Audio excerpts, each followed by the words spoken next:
morning, Loreto, Normanhurst. This is Auntie Sib here. Okay, now we're going to put things together for you so you'll have a bit of understanding of how our history started. Okay, I'm a senior elder, one of the senior elders now from the us Duggabarra mob, and I became involved in it at the very, very beginning, about 20 years ago. We sat down, I had my other brother with me, and we sat down when the Loreto Normanhurst teachers, some of the teachers came up. One approached my brother, and he actually he wasn't a teacher, his wife was a teacher. But he's a Yirinji person too. When he approached my brother, they were like tribal brothers, and he said to him, my wife is talking about this program they're putting together, this outreach program. What do you know of any places up here on our country? And my brother said, I know exactly a place up here. And that's how we talked about the Jinzana Centre. And that was a place where we would fit perfect for the students that were coming up that year.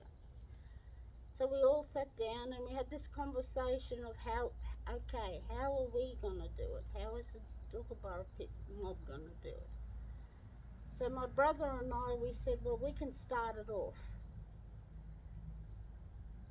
We found that we went out to the Jinzana, we took them out there, we showed the teachers, or the ones that were doing the logistics and that, we showed them the Jinzana Centre. And we started talking then, and we said, well, it's got a little church on the side, it just seems to fit perfect for all these young women from Loreto that were coming up 20 years ago. It just seems like yesterday. Anyway, eventually we put all of it together and we started talking. I'm just talking about the Duggabarra mob, our mob, and we put it together for the students. And then the day came when the big buses pulled in, and we were standing there, and we were all new at it. Even the young women, they were all the students, they were new at it too. So we said, okay then, let's all get it started. We were bringing this all on country, and we were responsible. So we all sat around on the ground and we talked. We just talked. Anything that came into their mind, questions, they just opened up. And it was wonderful because we were able to learn how much they knew about the rainforest. And that's what we used to say to them. We're only talking about our country and the rainforest. Nobody else's. And by that time, we were all feeling very, very comfortable with each other. Because that is where we say goodbye at the end of the day. But the day felt like it was a day that we all needed, and it was lovely. Anyway, this went on for the following year. We did the same thing. We repeated again. Before the following year, we did the whole 5 groups for the 10 days. I think it was 10 days. But anyway, we did the whole 5 groups, and at the end of each one, when they said goodbye to us, we all got teary-eyed, and I can still feel that emotion today. We got teary-eyed. I got my great big hug at the end of it, and I loved it because I felt that you were all becoming my kids. You were becoming my family now, even the teachers. It was a shift had taken place. It was no longer the teacher and the student and the traditional owners. We were all together, and we used the whole day to be together. And that was our first groups. And then the next year, the following year, and this went on and on every year. Every year it went on and on. And to this day, I'll never ever forget that. You're my family. You are my family. And I'm proud of the fact that Loreto Normanhurst is my family. Now, I haven't been involved in it anymore at the moment. I have commitments family-wise. But I've left two beautiful people that are taking care of it. They're watching over you just as I did. Just as I still do. I always find out how you're going. But like I said, I've left two beautiful, beautiful little people that speak from their heart.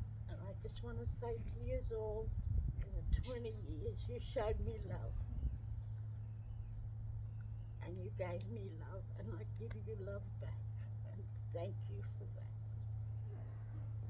Thank you. I'll pass you over to Uncle Lowell now. Look after yourselves. Have a wonderful, wonderful life. And never forget the journey you did with us, because I won't. Okay? Love you all. Ta-da. It's my turn now.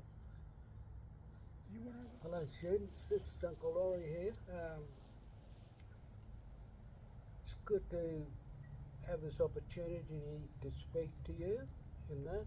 Auntie Seba's given you an outline of her work, the starting of both her and my cousin, her brother. They started about 5 years before I was involved with everything. So I just took over after Uncle Doug died, but he was still alive when we did a couple of programs before that. I have found that with the students and that been involved with, that it's been very enlightening to me, and it's been an education sort of actually to me, having different types of students and also different type of teachers that I've come into contact with, and I can really say that it's all been positive. Most of it has been concentrated on language. There was a little bit about my background and that too. Well, with my background, I've been working in Aboriginal education. I've retired now, but I have worked in it for about 24 years, and that was in Tasmania. I've come back here and I've studied our language, getting all of our language together and this and that. At the moment I'm still working on language because it's a never-ending kind of chore. What I'm trying to do is to create sort of harmony, and I think one of our main job is to sort of really create a bridge between the gap that is between our cultures. And the only way that I can see that happening is between you young ones. You young ones have a great future, and I know that you can move mountains. I know that you will have access to different educational opportunities that can make a difference to especially the Indigenous people of this country. To us as Indigenous people, it's very positive. It is a really change, and it does create a bridge over this gap that we do have. So I'm looking forward to you coming up here and meeting all different students and that, which is, I'd say, is a wonderful experience. I have found also that you do promote your school pretty well by not only you being here, and but by your behaviour and the respect that you do show us. So show me and Sonny, and that you've shown Auntie Seb, and in the past to Uncle Doug. So I say to you all and the teachers that are there that it's a credit being involved with you all in this program. So I'm looking forward to meeting you all. Thank you. Well, thank you to Auntie Seb and Uncle Lawrence, and Uncle Doug before that has walked this journey. I'm only at the beginning of this journey.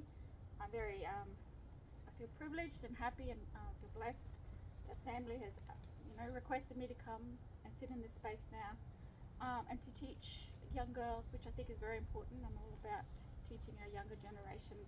I'm in the education space and many positions prior to that, being around this country.